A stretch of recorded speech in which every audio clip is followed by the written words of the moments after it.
Hi guys, இன்னைக்கு நான் உங்களுக்காக என்ன படம் எடுத்துட்டு வந்திருக்கேன்னு தெரியுமா? நீங்க பார்த்து முடிச்சதும் கண்டிப்பா ஆச்சரியப்பட போற ஒரு வித்தியாசமான படம். இந்த படத்துல ஒரு டிடெக்டிவ் இருக்காரு. ஆனா அது நம்ம வழக்கமா பார்க்கிற மாதிரி ஒரு மனிதர் டிடெக்டிவ் கிடையாது. ஒரு முழு ஆட்டுக்கூட்டமே டிடெக்டிவ் இருந்தா எப்படி இருக்கும்? அதுதான் இந்த படத்தோட மிகப்பெரிய ஹைலைட். சரி வாங்க முதல்ல படத்தோட ஒன்லைனை பாத்துறலாம். ஒரு வயசான மனிதர் வாழ்க்கையோட கடைசி காலத்துல என்ன பண்ணுவாருன்னு நினைக்கிறீங்க? பசங்களோட சந்தோஷமா நேரம் செலவழிப்பாரு, இல்ல ஊர் சுற்றுவாரு, இல்லை என்றா அமைதியா ஓய்வெடுப்பாரு. ஆனா நம்ம ஹீரோ அப்படி இல்ல. அவரோட வாழ்க்கையோட கடைசி நாட்களை செலவழிக்க அவர் தேர்ந்தெடுத்தது என்ன தெரியுமா? ஒரு பெரிய பசுமையான புல்வெளி, அதுல வாழ்ற ஒரு கூட்டம் ஆடுகள். அது மட்டும் இல்ல, ஒவ்வொரு ராத்திரியும் வீட்டுக்கு வெளியே ஒரு நாற்காலி போட்டு உட்கார்ந்து கையில ஒரு டிடெக்டிவ் நாவல் எடுத்துக்கிட்டு இன்னைக்கு கொலைகாரன் யாருன்னு கண்டுபிடிக்கலாம் வாங்க அப்படின்னு சொல்லிக்கிட்டே அந்த ஆடுகளுக்கு கதை வாசிச்சு காட்டுவாரு. ஆச்சரியம் என்னன்னு தெரியுமா? அந்த ஆடுகளும் மனிதர்கள் மாதிரி அமைதியா உட்கார்ந்து ரொம்ப கவனமா அந்த கதையை கேட்டுக்கிட்டு இருக்கும். சில நேரம் நமக்கே இதுங்களுக்கு நிஜமாவே புரியுதா சந்தேகம் வந்துரும். ஆனா இந்த அமைதியான வாழ்க்கை ரொம்ப நாள் நீடிக்கல. ஒரு நாள் யாருமே எதிர்பார்க்காத ஒரு சம்பவம் நடக்குது. அதாவது நம்ம ஹீரோ திடீர்னு மர்மமான முறையில உயிரிழந்துறார். முதல்ல வந்த போலீஸ்காரங்க வயசானவர் தானே, ஹார்ட் அட்டாக் வந்து இறந்திருப்பாரு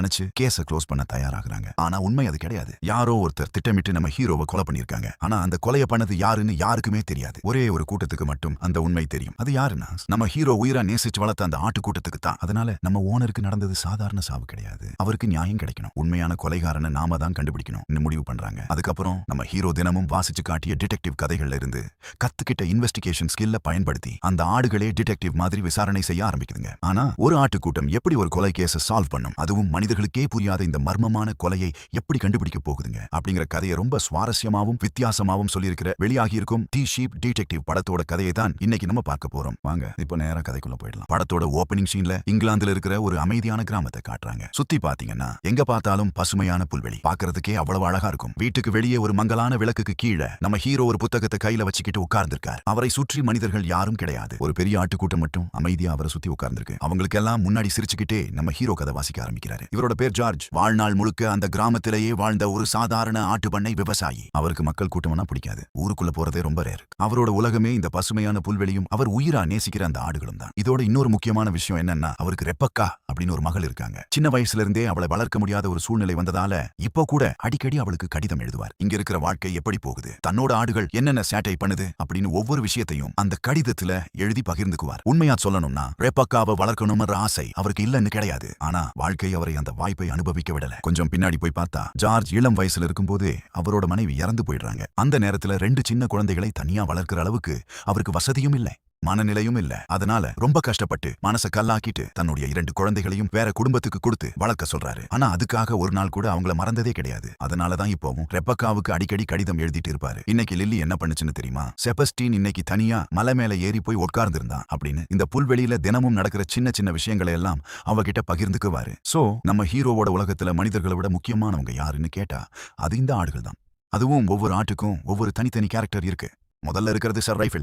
இந்த ஆட்டை பார்த்தாலே ஒரு ராஜ குடும்பத்துல பிறந்த ஆள் மாதிரி இருக்கும். எப்பவுமே சீரியஸான முகம், கம்பீரமான நடை, நான் சாதாரண ஆடு கிடையாது சொல்ற மாதிரி ஒரு ஆட்டிடியூட். அந்த கம்பீரத்தோட தான் எப்பவும் சுத்திட்டு இருப்பான். அதுக்கப்புறம் ஒரு பெண்ணாடு, அவளுக்கு தன்னை விட அழகான ஆடு இந்த உலகத்திலேயே இல்லன்னு ஒரு நம்பிக்கை. நடக்கிறதே ஒரு மாடல் வாக் மாதிரி இருக்கும். மத்த ஆடுகளை பார்த்து உங்களுக்கும் எனக்கும் ரொம்ப வித்தியாசம் இருக்குன்னு சொல்ற மாதிரி ஒரு லுக் விட்டுக்கிட்டே இருப்பா. அடுத்தது பூ. பாவம், அதோட கண்ணையே மூடுற அளவுக்கு முடி வளர்ந்திருக்கும். சரியா எதுவுமே தெரியாது. ஆனா அதை பற்றிய கவலையும் அவளுக்கு கிடையாது. எப்பவுமே செம ஜாலியான மூடுல தான் இருப்பா. அப்புறம் வர்றாங்க நம்ம ரவுடி பிரதர்ஸ் ரெக்யூம், ரோனியும். இவங்க வாழ்க்கையில ஒரே ஒரு சந்தோஷம், கண்ணுல ஏதாவது பட்டா இதுக்கு ஒரு முட்டு விட்டு பார்க்கலாமா யோசிக்கிறது தான். எப்பவுமே யாரையாவது இடிச்சு தூக்கணும்ன்ற மூடுல தான் இருப்பாங்க. ஆனா இந்த முழு கூட்டத்திலையும் ரொம்பவே ஸ்பெஷலான ஆடு யாருன்னா அதுதான் மேப்பிள். ஏன்னா மேப்பிளுக்கு ஒரு வித்தியாசமான திறமை இருக்கு. அது ஒரு தடவை பார்த்த விஷயம், ஒரு தடவை கேட்ட வார்த்தை, ஒரு தடவை நடந்த சம்பவம் எதுவா இருந்தாலும் வாழ்நாள் முழுக்க மறக்கவே மாட்டான். எல்லாத்தையும் அப்படியே நினைவுல வச்சிருப்பான். இப்படி இருக்கும்போது நம்ம ஹீரோவுக்கு ரொம்ப பிடிச்ச 2 ஆடுகள் வேற.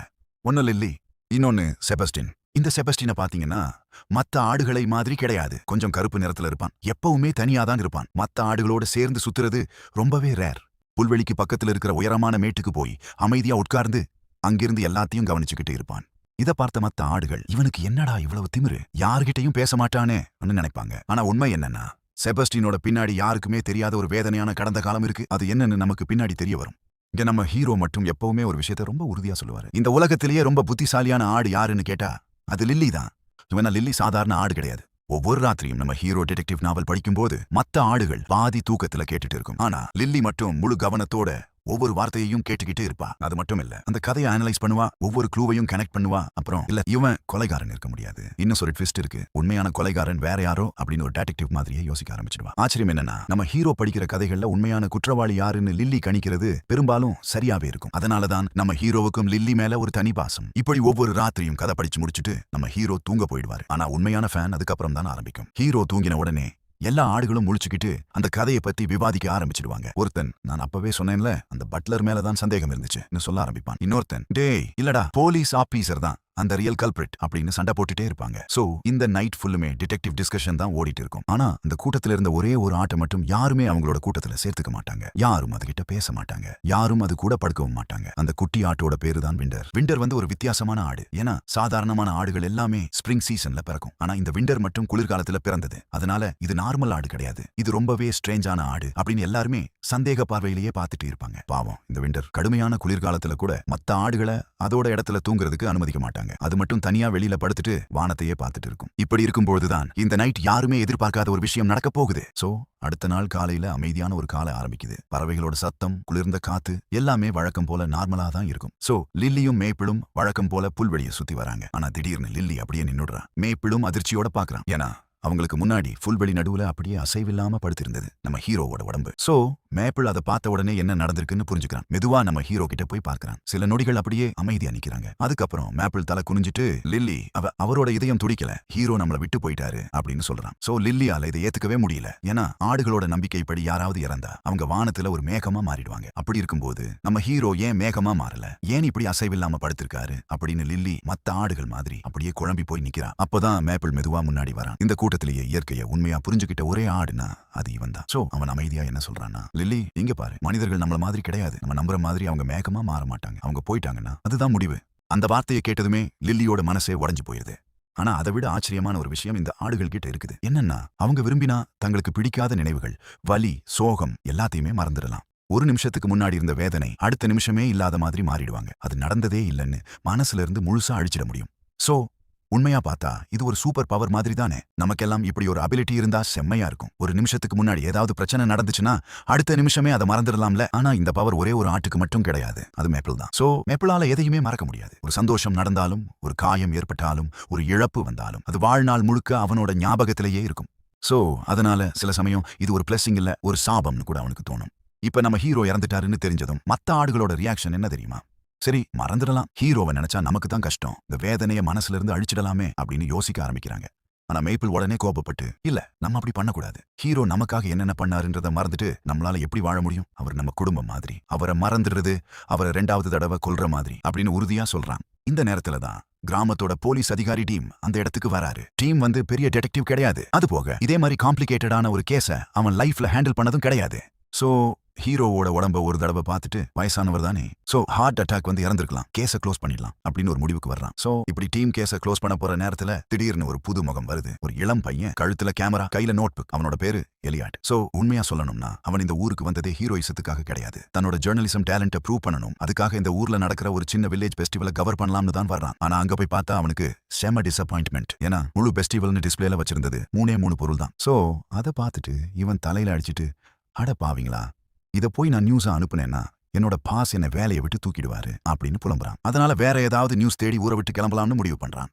ஆனா அவனோட கார் நடுவழியிலேயே ஆக்சிடென்ட் ஆயிடுது. இப்ப இந்த ஊர்லயே மாட்டிக்கிட்டோமே அப்படின்னு வருத்தப்படுறான். ஆனா அடுத்த நாளே ஹீரோ மர்மமான முறையில இறந்துட்டாருன்ற நியூஸ் பரவ ஆரம்பிக்குது. சோ ஏலியாட்டும் உடனே அலர்ட் ஆகி, ஒரு நிமிஷம் இது சாதாரண மரணம் இல்ல போல, இந்த கேஸை கவர் பண்ணினா நானும் ஒரு ப்ரொஃபஷனல் ஜெர்னலிஸ்டா மாறிடுவேன் அப்படின்னு நினைக்க ஆரம்பிக்கிறான். அதனாலதான் இப்போ டீம் கிட்ட போய் பேசுறான். சோ டீமும் ஏற்கனவே ஹார்ட் அட்டாக் தான் சொல்லி கேஸ் ஃபைல க்ளோஸ் பண்ணிட்டு கிளம்ப போற நேரத்துல எலியாட் உடனே அவனை நிறுத்துறான். சார் கொஞ்சம் வெயிட் பண்ணுங்க, ஒரு தடவை வீட்டுக்குள்ள போய் செக் பண்ணலாமே, ஏன்னா அந்த டிடெக்டிவ் கதையில எல்லாம் ஃபர்ஸ்ட் இம்ப்ரெஷன் தான் பெரும்பாலும் தப்பா இருக்கும் அப்படின்னு டீம் கன்வின்ஸ் பண்றான். சோ டீமும் சிரிச்சுட்டே சரின்னு சொல்லிட்டு ஹீரோவோட வீட்டுக்குள்ள போய் சர்ச் பண்ண ஆரம்பிக்கிறாங்க. அப்பதான் ஒரு ஷாக்கிங்கான க்ளூ கிடைக்குது. அதாவது நம்ம ஹீரோ இறக்குறதுக்கு முன்னாடி அன்னைக்கு நைட் யாரோ ஒருத்தரோட சேர்ந்து ட்ரிங்க்ஸ் பண்ணிருக்காரு போல. அதுவும் அந்த கிளாஸ்ல பாய்சனுக்கான ட்ரேஸ் இருக்குது. ஃபோரென்சிக் ரிப்போர்ட்டும் அதை கன்ஃபார்ம் பண்ணிடுது. சோ டீம் இதை பார்த்து ஷாக் ஆகி, ஓஹோ அப்படின்னா இது ஹார்ட் அட்டாக் கிடையாது, யாரோ ஹீரோவை திட்டமிட்டு கொலை பண்ணிருக்காங்க அப்படின்னு சொல்றான். அதாவது இனிமேல் இது சாதாரண மரணம் கிடையாது, இது ஒரு திட்டமிட்ட கொலை. அதே நேரம் தூரத்துல நின்னு எல்லாத்தையுமே கேட்டுட்டு இருந்த லில்லிக்கும் ஒரு விஷயம் தெளிவா புரிஞ்சிடுது. அவ உடனே ஆடுகள் இருக்கிற இடத்துக்கு ஓடி வர்றா. எல்லாரும் கேளுங்க. நம்ம ஹீரோ எத்தனை வருஷமா டிடெக்டிவ் நாவல்களை நமக்கு படிச்சு காட்டினாரு. அந்த ஸ்டோரியில இருந்து நாம எவ்வளவோ கத்துக்கிட்டோம். இப்ப அந்த நாலேஜை யூஸ் பண்ண வேண்டிய நேரம் வந்துருச்சு. ஹீரோக்கு நீதி கிடைக்கணும், அவரை கொலை பண்ணது யாருன்றத நம்ம கண்டுபிடிக்கணும் அப்படின்னு ரொம்ப உறுதியா சொல்றா. ஆனா செபஸ்டின் மட்டும் அமைதியா நின்னுட்டு இருப்பான். மெதுவா என்ன சொல்றான்னா, லில்லி, நம்ம ஆடுகள், நம்ம மனிதர்கள் கிடையாது. அந்த கொலை கேஸ சால்வ் பண்றது நம்மளால முடியும்னு நீ உண்மையாவே நினைக்கிறியா அப்படின்னு கேக்குறான். ஆனா லில்லி விடுற மாதிரி இல்ல. உடனே சரி, நம்ம செய்யலன்னா இதுக்கப்புறம் யார் செய்வாங்க? ஹீரோ நமக்காக தான் வாழ்நாள் முழுக்க எல்லாமே பண்ணாரு. இப்ப அவருக்காக ஒரு விஷயம் கூட நம்ம செய்யக்கூடாதா? அதுவும் அந்த டீமை பாத்தியா? கேஸ பார்த்துட்டு 2 நிமிஷத்துல ஹார்ட் அட்டாக்னு சொல்லிட்டு க்ளோஸ் பண்ண போயிட்டான். அவரை நம்பி இருந்தா ஹீரோக்கு நீதி கிடைக்காது. நம்ம தான் உண்மையை கண்டுபிடிக்கணும் அப்படின்னு சொல்றான். சோ அந்த வார்த்தைகள் செபஸ்டினோட மனசுல நேரா போய் தாக்குது. சில நொடிகள் அமைதியா நின்னவன், சரி ஹீரோவுக்காக நானும் வரேன் அப்படின்னு சொல்றான். அதுக்கப்புறம் அங்கேயே அதிகாரப்பூர்வமா உருவாகுது நம்ம chief detective team. So team leader வந்து நம்ம லில்லி. டிடெக்டிவான மைண்ட் அனலைஸ் பண்றது இதெல்லாமே அவளோட ஸ்பெஷாலிட்டி. மேப்பிள் வந்து ஒரு வாக்கிங் மெமரி கார்டு. ஒரு தடவை பார்த்த விஷயத்த வாழ்க்கையில மறக்கவே மாட்டான். அடுத்தது செபஸ்டின். மனிதர்களை பத்தி அதிகமா தெரிஞ்ச ஒரே ஒரு ஆடுனா நம்ம செபஸ்டின் தான். சோ அவன் வெளி உலகத்தை பார்த்திருக்கான். மனிதர்கள் எப்படி வாழ்றாங்க, எப்படி யோசிப்பாங்கன்னு அவனுக்கு நல்லாவே தெரியும். இப்படி 3 பேரும் சேர்ந்து இன்வெஸ்டிகேஷனா ஆரம்பிக்கிறாங்க. ஆனா இப்பதான் அந்த படத்துல செம கியூட்டான ஒரு விஷயம் நடக்குது. அதாவது லில்லியும் மேப்பிளும் முதல் தடவையா அவங்களோட புல்வெளியை விட்டு வெளியே வராங்க. அதாவது முதல் முறையா ரோட்ல கால் வைக்க போறாங்க. ஆனா சிமெண்ட் ரோட பார்த்த உடனே 2 பேரும் அப்படியே ஃப்ரீஸ் ஆயிடுறாங்க. பேய் படத்துல பேய பார்த்த மாதிரி அப்படியே நின்னுடுறாங்க. ஏன்னா இந்த ஆடுகள் வாழ்க்கையில ஒரு தடவை கூட சிமெண்ட் ரோட்ல நடந்ததே கிடையாது. செபஸ்டின் மட்டும் கூலா நின்னுட்டு, இவ்வளவுதானா, இதுக்கா இப்படி பயப்படுறீங்க அப்படின்னு ஒரு லுக் விடுறான். அதே நேரத்துல ஒரு கோழி ரொம்பவே கேஷுவலா ரோட்டை கிராஸ் பண்ணிட்டு போகுது. சோ லில்லி அதை பார்த்துட்டு, அட கோழிக்கே முடிஞ்சா நம்மளால முடியாதா அப்படின்னு மேப்பிளை பார்க்கிறான். சோ மேப்பிளும் சரி என்னமோ போலாமே அப்படின்னு மெதுவா ரோட்ல கால் வைக்கிறான். 2 பேரும் பயந்துகிட்டே நடந்துகிட்டே போய் கடைசியா ரோட்டையும் கிராஸ் பண்ணிடுறாங்க. சோ இந்த நேரத்துல நம்ம லில்லி செமஹாப்பியா நம்மளால முடிஞ்சிருச்சு அப்படின்னு ஆல்மோஸ்ட் குதிக்க ஆரம்பிச்சிடுறா. அப்பதான் நம்ம செபஸ்டின் அவங்களுக்கு மனிதர்களோட உலகத்தை பற்றி எக்ஸ்பிளைன் பண்ண ஆரம்பிக்கிறான். இந்த கண்டத்துல இருக்கிற ஒவ்வொரு இடத்துக்கும் ஒவ்வொரு பேர் இருக்கும். மனிதர்கள் ரொம்பவே காம்ப்ளிகேட்டடான ஒரு ஸ்பீசிஸ். அவங்கள புரிஞ்சுக்கணும்னா நிறைய பொறுமை வேணும் அப்படின்னு சொல்லிட்டே இருக்கான். ஆனா அந்த நேரத்துல ஊருக்கு வெளியில இருந்து 2 பொண்ணுங்க கார்ல வந்து இறங்குறாங்க. நம்ம லில்லியும் தூரத்துல இருந்து பார்த்துட்டு, இவங்க யாரு? ஹீரோவோட மரணத்துக்கும் இவங்களுக்கும் ஏதாவது கனெக்ஷன் இருக்குமா அப்படின்னு யோசிக்க ஆரம்பிக்கிறான். சோ அவங்கள மொத பொண்ணு ரெபேக்கா, அதாவது ஹீரோவோட சொந்த பொண்ணு. இன்னொருத்தர் ஹீரோவோட லாயர் லிடியான்.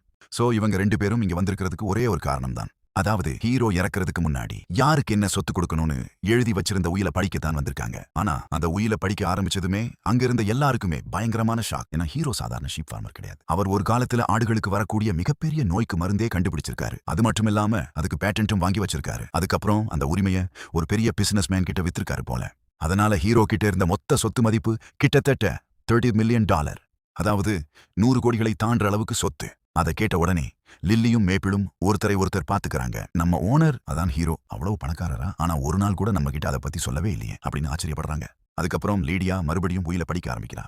ஹீரோவோட சொத்துல பாதி ரெபேக்காவுக்கும் மீதியில ஒரு பங்கு சவுத் ஆப்பிரிக்கால இருக்கிற பீட்டருக்கும் அப்படின்னு வாசிக்கிறா. ஆனா அதுக்கப்புறம் தான் இன்னொரு பெரிய ட்விஸ்ட் போடுறான். ஹீரோ இப்போ வரை பார்த்துக்கிட்டு இருந்த அந்த ஃபார்மும் அதோட சேர்ந்து இருக்கிற முழு ஆட்டுக்கோட்டையும் அதை சுற்றி இருக்கும் புல்வெளியும் அதோட சேர்த்து அந்த $10 மில்லியன் மேலான சொத்துக்களுக்கான முழு கட்டுப்பாடும் ரெபேக்காவுக்கு தான் போகணும்னு எழுதி வச்சிருக்காரு. சோ இதை கேட்ட உடனே அங்கிருந்த எல்லாருமே அப்படியே குழம்பி போயிடுறாங்க. ஏன்னா அந்த உயில் சில நாட்களுக்கு முன்னாடி தான் மாற்றப்பட்டிருக்கும். ஹீரோ ஏன் திடீர்னு அந்த உயிலை மாத்தினாரு? அவருக்கு ஏதாவது ஆபத்து வரப்போகுதுன்னு முன்னாடியே தெரிஞ்சிருந்ததால தான் மாத்திருப்பாரோ அப்படின்னு எல்லாருக்கும் சந்தேகம் வர ஆரம்பிக்குது. ஆனா ஹீரோ அதோட நிறுத்தல. ஏன்னா அந்த உயில்ல இன்னும் சில வரிகள் இருந்துச்சு. சோ லீடியாவும் கொஞ்சம் தயக்கத்தோட அதை படிக்க ஆரம்பிக்கிறான். இந்த கிராமத்துல கொஞ்சம் பேர் முட்டாள்கள், கொஞ்சம் பேர் மோசமான ஆடு மேய்ப்பவர்கள், கொஞ்சம் பேர் அந்த விண்டர் ஆடு மாதிரி தனிமையில வாழ்றவங்க, அது போக இங்கே 2 கொலைகாரங்களும் இருக்காங்க அப்படின்னு எழுதியிருந்தது. சோ அந்த வரியை படிச்ச உடனே அந்த ரூம் ஃபுல்லுமே அப்படியே சைலண்ட் ஆயிடுது. நம்ம டீமும் அதிர்ச்சியில அப்படியே எழுந்து நிக்கிறான். என்னது 2 கொலைகாரங்களா? ஆனா லில்லி மட்டும் மெதுவா, ஹீரோ சாகிறதுக்கு முன்னாடியே ஏதோ தெரிஞ்சு வச்சிருந்தாரு போல. இது சாதாரண உயில் கிடையாது, இது நமக்காக விட்டுட்டு போன ஒரு க்ளூ அப்படின்னு கேஸ் பண்றா. இப்போ இந்த ஒரு வரியே போதும், அங்கிருந்த எல்லாருமே ரொம்ப பெரிய சஸ்பெக்டா மாறிட்டாங்க. சோ முதல்ல எல்லாரோட பார்வையும் ரெபேக்கா மேலதான் போய் விடுது. ஏன்னா இவங்க தான் ஹீரோவோட சொந்த பொண்ணு. அதுவும் இத்தனை வருஷமா அப்பாவை நேர்ல பார்த்ததே கிடையாது. இப்போ திடீர்னு அப்பா இறந்ததுக்கு அப்புறம் தான் ஊருக்கு வந்திருக்காங்க. அதனால எல்லாருமே சந்தேகத்தோட பார்க்க ஆரம்பிக்கிறாங்க. உடனே ரெபேக்கா என்ன சொல்றாங்கன்னா, நான் உண்மையாவே சொல்றேன், இங்க வந்ததுல இருந்து நான் அப்பாவை ஒரு தடவை கூட பார்க்கல. அவரோட இந்த ஃபார்முக்கே நான் வந்தது கிடையாது. எதுவுமே எனக்கு தெரியாது அப்படின்னு தெளிவா சொல்லிடுறாங்க. ஆனா சந்தேகப்பட வேண்டிய ஆட்கள் இன்னும் இருக்காங்க. அதுல முக்கியமானவர் ஒரு ஃபார்மர். இவரும் ஆடுகளை மேய்க்கிற ஒரு ஷீப் ஃபார்மர் தான். அதாவது ஹீரோவோட பக்கத்து நிலத்திலேயே இவரும் நிலம் வச்சிருக்காரு. ஆனா ஹீரோ சில நாட்களுக்கு முன்னாடியே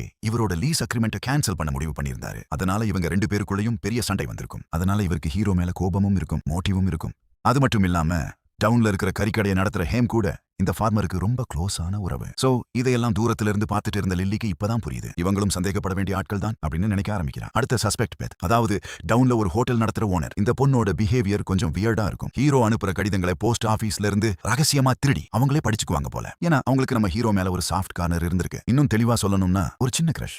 அதனால ஹீரோ யாருக்கு கடிதம் அனுப்புறாரு, என்ன எழுதுறாரு அப்படின்னு தெரிஞ்சுக்கணும்னு ஆசைப்பட்டிருக்காங்க. அதுக்கப்புறமா தான் அவங்களுக்கும் தெரிஞ்சிருக்கு ஹீரோ அவரோட சொந்த பொண்ணுக்கு தான் கடிதம் அனுப்பி இருக்காரா அப்படின்னு நினைச்சு இப்ப ரொம்பவே கில்ட்டா ஃபீல் பண்றாங்க. இந்த நேரத்துல நம்ம டீமையும் ஏலியாட்டையும் காட்டுறாங்க. இவங்க அவங்களோட சைட்ல இன்வெஸ்டிகேஷன் ஆரம்பிச்சிட்டாங்க. ஒவ்வொருத்தர்கிட்டையும் கேள்வி கேட்கறாங்க, எவிடன்ஸை கலெக்ட் பண்றாங்க. ஆனா அவங்களுக்கே தெரியாம கொஞ்சம் தூரத்துல ஒரு புதருக்கு பின்னாடி ஒளிஞ்சிட்டு நம்ம லில்லியும் மேப்பிளும் இந்த முழு கான்வர்சேஷனையும் ஸ்பை பண்ணிட்டு இருக்காங்க. சத்தம் போடாத, டீம் ஏதோ முக்கியமான விஷயம் பேசுறான் அப்படின்னு லில்லி சொல்றா. இப்படி 2 பேரும் ஒளிஞ்சிட்டு அவங்க பேசுறதையெல்லாம் கேட்டு இன்ஃபர்மேஷனை கலெக்ட் பண்றாங்க. அதுக்கப்புறம் 2 பேரும் அந்த ஆடுகள் இருக்கிற கேம்புக்கு திரும்பி வந்துடுறாங்க. சோ அவங்க கலெக்ட் பண்ண முழு அப்டேட்டையும் மற்ற ஆடுகள் கிட்ட சொல்ல ஆரம்பிக்கிறாங்க. ஆனா அந்த நேரத்துல தான் ஒரு ஃபீமேல் ஷீப் திடீர்னு அதிர்ச்சியோட கத்துறா. ஒரு நிமிஷம், நான் ஒரு விஷயம் பார்த்தேன். அவ சொன்ன உடனே எல்லாரும் அவளை திரும்பி பாக்குறாங்க. ஹீரோ இறக்குறதுக்கு முந்தின நைட் ரெபேக்கா நம்ம புல்வெளி பக்கம் நடந்து வர்றதை நான் பார்த்தேன் அப்படின்னு அவ சொன்னதுமே அந்த வார்த்தையை கேட்ட லில்லி அதிர்ச்சியோட அவளை பார்க்கிறா. ஏன்னா ரெபேக்கா எல்லாரும் முன்னாடியும் நான் இந்த ஃபார்முக்கே வந்தது கிடையாது, இதுக்கு முன்னாடி இந்த பக்கமே வந்ததில்லை அப்படின்னு தானே சொல்லியிருந்தாங்க. அப்படின்னா அவங்க பொய் சொல்லியிருக்காங்கன்னு லில்லிக்கு புரியுது. அது மட்டும் இல்லாம அந்த ஃபீமேல் ஷீப் இன்னொரு முக்கியமான விஷயத்தையும் சொல்றா. ரெபேக்கா வந்ததை நான் பார்த்தது மட்டும் இல்ல, அவங்க கையில இருந்த ஒரு பிரேஸ்லெட்டும் இங்க விழுந்திருக்கு அப்படின்னு சொல்றா. உடனே லில்லி அதை போய் பார்க்கறான். உண்மையாவே அது ரெபேக்கா போட்டிருந்த அதே பிரேஸ்லெட் தான். சோ இப்போ லில்லியோட மனசுல ஒரே ஒரு சந்தேகம் அதிகமாக ஆரம்பிக்குது. ஒரு நிமிஷம், ரெபேக்கா இந்த ஃபார்முக்கு வந்ததே இல்லைன்னு சொன்னாங்க, ஆனா எவிடன்ஸ் வேற மாதிரி சொல்லுது. அதுவும் ஹீரோ இறந்ததால அதிகமா பெனிஃபிட் யாருக்கு கிடைக்குது, ரெபேக்காவுக்கு தானே அப்படின்னு யோசிக்க ஆரம்பிக்கிறா. இப்போ லில்லி ஒரு கன்க்ளூஷனுக்கு வந்துடுறா, ஒருவேளை ரெபேக்கா தான் கொலைகாரியா. ஆனா இந்த எவிடன்ஸை டீம் கிட்ட எப்படி கொண்டு போறது? ஏன்னா இந்த ஆடுகளால அவங்களுக்குள்ள பேச முடியும், ஆனா மனிதர்கள் கிட்ட போய் நேராவே பேச முடியாது. அதனால லில்லி ஒரு பிளான் போடுறா. அவ டீமை பார்த்து, காய்ஸ் நமக்கு டீமை இங்க கூட்டிட்டு வரணும், யாராவது ஒரு டைவர்ஷன் கிரியேட் பண்ணுங்க அப்படின்னு சொல்றா. அடுத்த சீன்லயே ஒரு ஷீப் வேகமா போய் டீமோட போலீஸ் கேப்பை திருடிட்டு ஓடிடுது. இதை பார்த்த டீம் அதிர்ச்சியோட, அடே ஆடு, அது ஒண்ணும் சாப்பிடுற பொருள் கிடையாது அப்படின்னு பின்னாடியே ஓட ஆரம்பிக்கிறான். அந்த ஷீப்பும் அவனை நேரா ஹீரோவோட ஃபார்ம் வரைக்கும் கூட்டிட்டு வந்துருது. இதனால தரையில கிடந்த அந்த பிரேஸ்லெட்டையும் டீம் கண்டுபிடிச்சிடுறான். உடனே அதை சீரியஸா பார்த்துட்டு, அப்படின்னா ரெபேக்கா உண்மையாவே இங்க வந்திருக்காங்க, அப்போ ஏன் போய் சொன்னாங்க அப்படின்னு யோசிக்க ஆரம்பிக்கிறான். அதுக்கப்புறம் டீம் நேரா ரெபேக்கா தங்கியிருந்த ஹோட்டல் ரூமை சர்ச் பண்றான். அங்க இன்னொரு ஷாக்கிங்கான க்ளூ கிடைக்குது. அதாவது ரெபேக்காவோட ஷூல பாய்சனஸ் பிளான்ட்டோட விதை ஒட்டி இருக்கும். அது மட்டும் இல்லாம ரெபேக்காவுக்கு அமெரிக்கால பழைய கிரிமினல் ரெக்கார்ட் இருந்ததுன்ற தகவலும் கிடைக்குது. சோ இப்போ கிடைச்ச எல்லா எவிடன்ஸும் ஒரே திசையில போகுது. அதாவது ரெபேக்கா கொலையாளியா இருக்கிறதுக்கு அதிகமான சான்ஸ் இருக்கு. சோ டீம் இனிமேல் வெயிட் பண்ண விரும்பல. உடனே ரெபேக்காவை அரெஸ்ட் பண்றான். ரெபேக்கா, உங்க அப்பாவோட மரணத்துக்கு நீங்க தான் காரணம்ன்ற சந்தேகத்தின் பேர்ல உங்களை கைது பண்றேன் அப்படின்னு சொல்றான். அதை கேட்ட உடனே ரெபேக்கா அதிர்ச்சியில, இல்ல நான் இதை செய்யல, நான் இன்னசென்ட் அப்படின்னு அழ ஆரம்பிக்கிறாங்க. சோ மத்த எல்லாருமே கேஸ் சால்வ் ஆயிடுச்சு, கொலைகாரனை கண்டுபிடிச்சாச்சு அப்படின்னு நினைக்க ஆரம்பிக்கிறாங்க. ஆனா நம்ம லில்லி மட்டும் அமைதியா நின்னுட்டு இருக்கா. அவளுக்கு ஏதோ ஒண்ணு சரியா பாடல. இல்ல, இது ரொம்பவே ஈஸியா முடிஞ்ச மாதிரி இருக்கு, ஹீரோ மாதிரி கிளவரான மனிதரை இவ்வளவு சிம்பிளா கொலை பண்ணியிருக்க மாட்டாங்களே அப்படின்னு மனசுக்குள்ள யோசிக்க ஆரம்பிக்கிறான். ஏதோ ஒண்ணு மிஸ் ஆகுது அப்படின்னு லில்லி மனசுக்குள்ள யோசிக்கிறா. அதோட இன்னொரு பெரிய பிரச்சனையும் இருக்கு. ஹீரோ இனிமேல் இல்ல இல்லையா? சோ இந்த ஷீப் ஃபார்மை இனிமேல் யாரு பாத்துக்க போறாங்க? இந்த ஆடுகளோட எதிர்காலம் என்ன? அவங்க இனிமேலும் சேஃபா இருக்க முடியுமா அப்படின்னு எல்லாருமே யோசிக்க ஆரம்பிக்கிறாங்க. அப்படியே கட் பண்ணா அடுத்த சீன்ல ரெபேக்கா ஜெயில இருக்காங்க. கேஸ் முடிஞ்ச மாதிரி எல்லாருமே பிஹேவ் பண்ணிட்டு இருக்காங்க. இப்படி இருக்கும்போது கொஞ்ச நேரத்துல இன்னொரு மோசமான நியூஸ் வருது. அதாவது ஹீரோ இல்லாததுனால இந்த முழு ஃபார்மையும் அந்த ஃபார்மர் தான் டேக் ஓவர் பண்ண போறாராம். அதை கேட்ட உடனே லில்லியும் மேப்பிளும் ஒருத்தரை ஒருத்தர் பாத்துக்கிறாங்க. ஒருவேளை நாளையிலிருந்து இதுதான் நம்ம வீடா? அங்க வாழ்க்கை எப்படி இருக்கும்? நம்மள என்ன பண்ண போறாங்க அப்படின்னு யோசிக்க ஆரம்பிக்கிறாங்க. அதனால 2 பேரும் சீக்கிரட்டா அந்த ஃபார்மரோட ஃபார்முக்கே போய் பார்க்க முடிவு பண்றாங்க. ஆனா அங்க போய் பார்த்ததுமே அவங்களோட இரத்தமே உறைஞ்சு போயிடுது. ஏன்னா அந்த ஃபார்மர் சாதாரண ஷீப் ஃபார்மர் கிடையாது. அவன் ஹேம் கூட சேர்ந்து ஒரு பிசினஸ் பண்ணிட்டு இருக்கான், அதுவும் மீட் பிசினஸ். சோ இங்க இருக்கிற ஆடுகளை வளர்க்கறதுக்கே ஒரே ஒரு காரணம், ஒரு நாள் அந்த கறிக்கடைக்கு அனுப்புறதுக்காக. சோ லில்லி இதை பார்த்த உடனே, இல்ல இது முடியாது, நம்ம எல்லாத்தையுமே சாப்பாடா மாத்த போறாங்க அப்படின்னு அதிர்ச்சியில சொல்றான். மேப்பிளும் அப்படியே நடுங்க ஆரம்பிக்கிறான். அப்படின்னா ஹீரோவோட ஃபார்மும் ஃபியூச்சர்ல இதே நிலைமை தானா? அவர் இல்லாததுனால நம்மளையும் இப்படிதான் பண்ண போறாங்களா அப்படின்னு 2 பேருமே பயந்து அங்கிருந்து கிளம்புறாங்க. உடனே மத்த ஆடுகளை வார்ன் பண்ணணும்னு ஓட ஆரம்பிக்கிறாங்க. ஆனா அவங்க வெளியே வர்ற நேரத்துல அந்த ஃபார்மரோட 2 நாய்கள் இவங்களை பார்த்துடுது. அவ்வளவுதான். பார்த்த உடனே ஒரே வேகத்துல இவங்களை நோக்கி ஓடி வர ஆரம்பிக்குது. லில்லி உடனே கத்துறா, மேப்பிள் ஓடு, அது நம்மளை கொன்னுடும், சீக்கிரம் ஓடு அப்படின்னு சொல்ல மேப்பிளும் உயிரை கையில பிடிச்சுக்கிட்டு ஓடுறான். ஆனா அந்த நாய்கள் வேகமா அவங்க பக்கத்துல வந்துடுது. அந்த நேரத்துல ஒரு கருப்பு நிழல் அந்த நாய்களுக்கு முன்னாடி வந்து குதிக்குது. அது வேற யாரும் கிடையாது, நம்ம செபஸ்டின் தான். சோ அவன் லில்லியை பார்த்துட்டு, நீங்க 2 பேரும் ஓடுங்க, இதை நான் பாத்துக்கிறேன் அப்படின்னு சொல்லிட்டு அங்கேயே நிக்கிறான். அடுத்த சில நொடிகள்ல செபஸ்டீனுக்கும் அந்த 2 நாய்களுக்கும் நடுவுல பயங்கரமான ஒரு ஃபைட் ஆரம்பிக்குது. நாய் கடிக்குது. செபஸ்டீன் திருப்பி முட்டுறான். மறுபடியும் கடிக்குது. மறுபடியும் தாக்குறான். சோ உடம்பு ஃபுல்லா காயமாகுது. இருதம் வழிய ஆரம்பிச்சிடுது. ஆனா ஒரு அடி கூட பின்னாடி போகவே இல்ல. கடைசியில அந்த 2 நாய்களையுமே பயமுறுத்தி ஓட வச்சிடுறான். சோ லில்லியும் மேப்பிளும் தப்பிச்சிடுறாங்க. ஆனா செபஸ்டீனுக்கு ரொம்பவே பலத்த காயம் பட்டிருக்கும். உடம்பு முழுக்க காயம். ரத்தம் நிக்காம வழிஞ்சிட்டே இருக்கு. சில நிமிஷங்கள்ல அவன் மெதுவா அப்படியே கீழே விழுந்துடுறான். சோ லில்லி பதறி போய் அவன் கிட்ட ஓடுறா. செபஸ்டீன் எந்திரி, உனக்கு எதுவுமே ஆகாது, நான் ஆக விட மாட்டேன் அப்படின்னு கதறா. ஆனா செபஸ்டீன் அசையவே இல்லை. அப்படியே நம்ம ஹீரோ படுத்திருந்த மாதிரியே அமைதியா கிடக்குறான். சோ லில்லியோட கண்கள்ல கண்ணீர் வர ஆரம்பிக்குது. ஏன் ஏன் செபஸ்டீன், நீ ஏன் மேகமா மாறல அப்படின்னு அழ ஆரம்பிக்கிறா. அப்போ மேப்பிள் மெதுவா முன்னாடி வர்றான். அவனோட குரலே நடுங்குது. லில்லி, ஒரு உண்மையை நான் ரொம்ப நாளா உன்கிட்ட மறைச்சு வச்சிருந்தேன் அப்படின்னு சொல்றான். நம்ம ஆட்டு மந்தையில யாருமே இறந்ததுக்கு அப்புறம் மேகமா மாற மாட்டாங்க. அது உண்மை கிடையாது. நம்மளும் மனிதர்களைப் போலதான். ஒரு நாள் எல்லாத்துக்கும் ஒரு முடிவு வந்துடும் அப்படின்னு சொல்றான். சோ அந்த வார்த்தையை கேட்ட உடனே லில்லி அப்படியே உடைஞ்சு போயிடுறா. அழுதுகிட்டே செபஸ்டீனோட பக்கத்துல உட்கார்ந்துடுறா. அவளால இன்னுமே அதை நம்ப முடியல. இல்ல இது பொய்யா இருக்கணும், இல்லன்னா செபஸ்டீன் இப்போ மேகமா மாதிரி வானத்துக்கு போயிருப்பான் அப்படின்னு சொல்லிக்கிட்டே அவனை தேடுறா. ஆனா மேப்பிள் மெதுவா அவளோட பக்கத்துல வந்து உட்கார்றான். அவனோட கண்கள்லயும் கண்ணீர். நான் தான் சொன்னேன்ல, அது உண்மை கிடையாது. நாமும் மனிதர்களைப் போலதான், அதை புரிஞ்சுக்கோ. ஆனா அதுக்காக அவங்கள மறக்கணும்னு அர்த்தம் கிடையாது.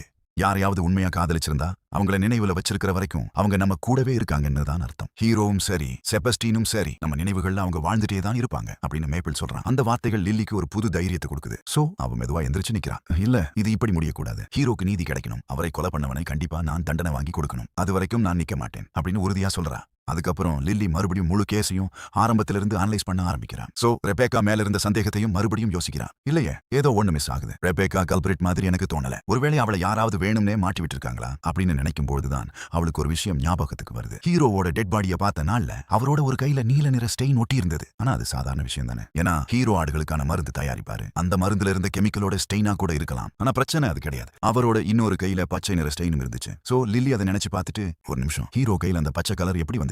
அவர் பயன்படுத்தினது ப்ளூ கலர் தானே. அப்போ இந்த கிரீன் கலர் எங்க இருந்து வந்துச்சு அப்படின்னு மறுபடியும் யோசிக்க ஆரம்பிக்கிறான். ஒவ்வொரு க்ளூவையும் உன்னோட ஒண்ணு கனெக்ட் பண்றா. அதுக்கப்புறம் அவளோட மண்டையில ஏதோ ஸ்பார்க் அடிச்ச மாதிரி நான் கண்டுபிடிச்சிட்டேன். ரெபேக்கா கிடையாது, உண்மையான கொலைகாரன் வேற யாரோ அப்படின்னு அதிர்ச்சியோட சொல்றா. ஆனா இந்த தகவலை டீம் கிட்ட எப்படி சொல்றது? இவங்க வெறும் ஆட்டு மந்தைகள் தானே. சோ லில்லி மறுபடியும் ஒரு பிளான் போடுறா. மேப்பிளையும் விண்டரையும் கூப்பிடுறா. விண்டர் ஒரு சின்ன ஆடுதான், அதனால போலீஸ் ஸ்டேஷனுக்குள்ள யாருக்கும் தெரியாம நுழைய முடியும். சோ லில்லி அவன் கிட்ட, விண்டர் நீ மட்டும் தான் இதை செய்ய முடியும், டீமுக்கு நம்ம க்ளூவை கொண்டு சேர்க்கணும் அப்படின்னு சொல்றா. அதுக்கப்புறம் என்ன பண்றான்னா, விண்டரோட 2 கால்களையும் எடுத்துட்டு ஒரு கால்ல ப்ளூ பெயிண்டும் இன்னொரு கால்ல yellow பெயிண்டும் தடவுறான். அப்புறம் ஞாபகத்துல வச்சுக்கோ, ப்ளூவும் yellowவும் சேர்ந்தா என்ன கலர் ஆகும் அப்படின்னு கேக்குறா. விண்டர் சிரிச்சுக்கிட்டே கிரீன் அப்படின்னு சொல்றான். லில்லியும் மெதுவா சிரிச்சுக்கிட்டு, அதுதான் அந்த கிரீன் தான் உண்மையான கொலைகாரனை கண்டுபிடிக்க போகுது அப்படின்னு சொல்றா. சோ விண்டரும் மெதுவா போலீஸ் ஸ்டேஷனுக்குள்ள நுழைறான். யாருக்கும் தெரியாம ரெபேக்காவை அடைச்சு வச்சிருந்த செல்லுக்கு பக்கத்துல போறான். அதுக்கப்புறம் லில்லி சொன்ன மாதிரி ஒரு கால்ல இருந்த ப்ளூ பெயிண்ட தரையில பதிக்கிறான். இன்னொரு கால்ல இருந்த yellow பெயிண்ட இன்னொரு பக்கமா இழுத்துட்டு போறான். மெதுவா அந்த 2 கோடுகளும் ஒன்னோட ஒண்ணு சந்திக்குது. அந்த இடத்துல ஒரு கிரீன் கலர் உருவாகுது. சோ இதெல்லாம் ரெபேக்காவும் பார்த்துட்டே இருக்கிறா. என்னடா இது, இந்த ஆடு ஏன் இப்படி பிஹேவ் பண்ணுது? இவங்க ஏதோ சொல்ல வர்றாங்க போல, ஆனா என்னன்னு புரியலையே அப்படின்னு குழப்பத்தோட பார்த்துட்டு இருக்கிறா. இப்படி இருக்கும்போதே சீன் கட் பண்ணா அடுத்த நாள் காலி ஆகிடுது. சோ ரெபேக்காவை கோர்ட்டுக்கு அனுப்புற நேரம் வந்துருச்சு. டீம் வழக்கம் போல செல்லுக்குள்ள வர்றான். ஆனா உள்ள வந்ததுமே அப்படியே ஃப்ரீஸ் ஆயிடுறான். ஏன்னா செல் ஃபுல்லுமே பெயிண்ட் மார்க்ஸ். தரையில ப்ளூ லைன், yellow லைன், சில இடங்கள்ல அந்த 2மே சேர்ந்து கிரீன் கலரா மாறி இருக்கு. சோ டீம் ஒண்ணுமே புரியாம நிக்கிறான். இது யார் பண்ணது அப்படின்னு கேக்குறான். உடனே ரெபேக்கா, நான் கிடையாது, அந்த ஆடுதான், நீங்க நம்ப மாட்டீங்கன்னு எனக்கு தெரியும் அப்படின்னு சொல்றா. ஆனா உண்மையாவே அந்த ஆடுதான் இதை பண்ணுச்சு அப்படின்னு ரெபேக்கா சொன்னதும் டீம் உடனே நம்புவானா என்ன? இல்ல ஃபர்ஸ்ட் நம்பல. ஆனா அந்த கிரீன் கலரை பார்த்த உடனே அவனோட மூளை வேகமா வேலை செய்ய ஆரம்பிக்குது. ஒரு நிமிஷம், ஜார்ஜ் கையில இருந்ததும் கிரீன் ஸ்டெயின் தானே அப்படின்னு யோசிச்சுட்டு அப்படியே அமைதியா நிக்கிறான். ஆனா இன்னும் அவனுக்கு முழுசா புரியல.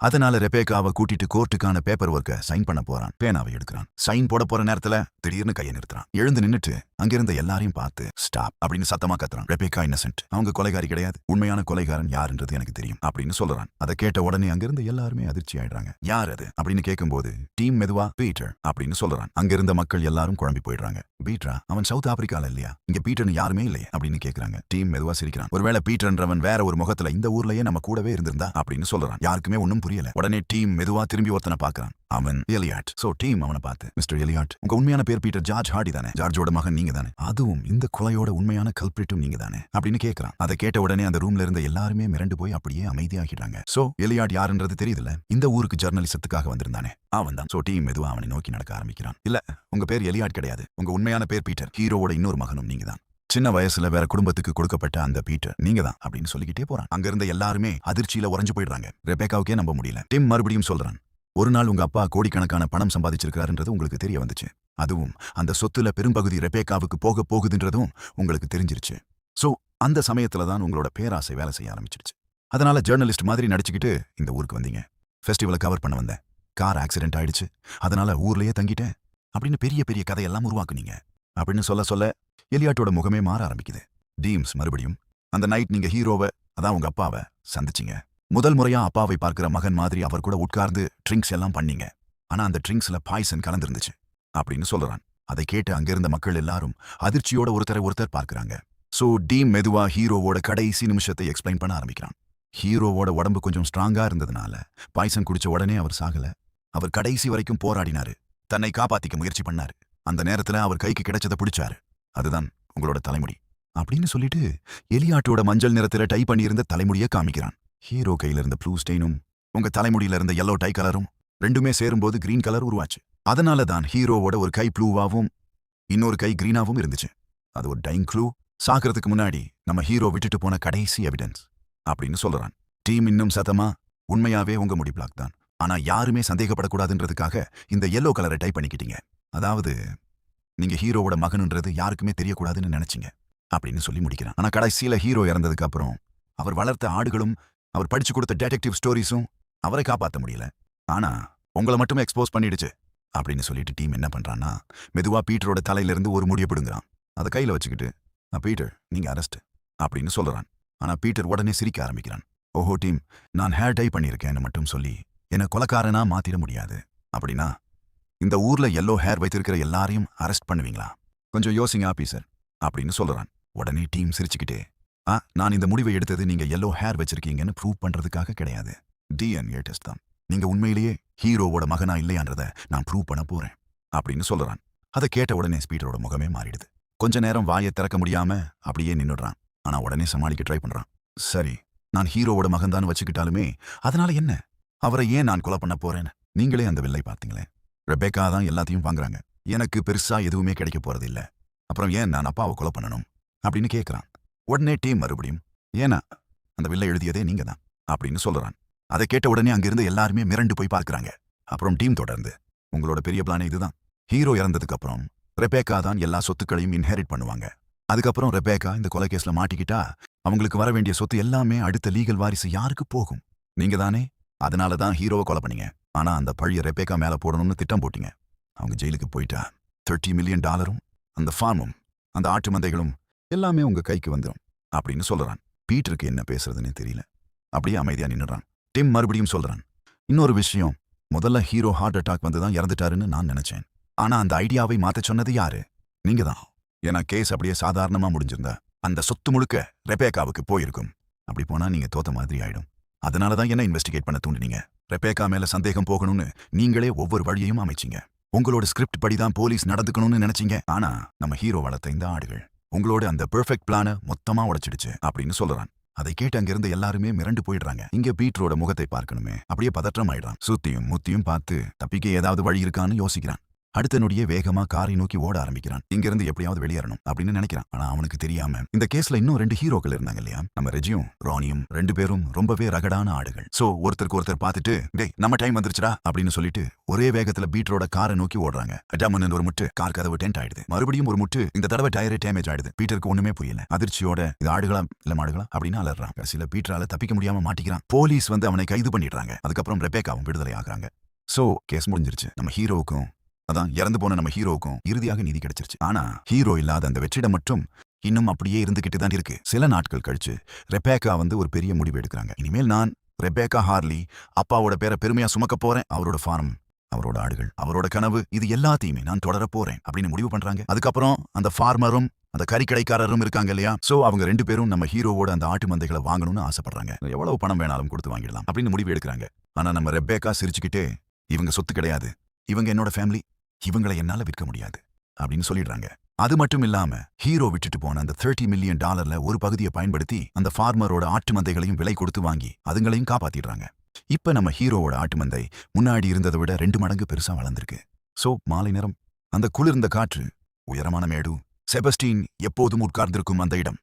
அங்க லில்லி அமைதியா உட்கார்ந்திருக்காங்க. அவங்களோட ஒரு பக்கத்துல மேப்பிள், இன்னொரு பக்கத்துல விண்டர். சோ லில்லி மெதுவா விண்டரோட தலையை தடவுறாங்க. இனிமேல் உன்னோட பேர் விண்டர் ஜார்ஜ். நம்ம ஹீரோவோட பேர் தான். அவர் போயிட்டாரு, ஆனா அவரோட பேரும் அவரோட அன்பும் இங்க எப்போதுமே இருக்கணும் அப்படின்னு சொல்றாங்க.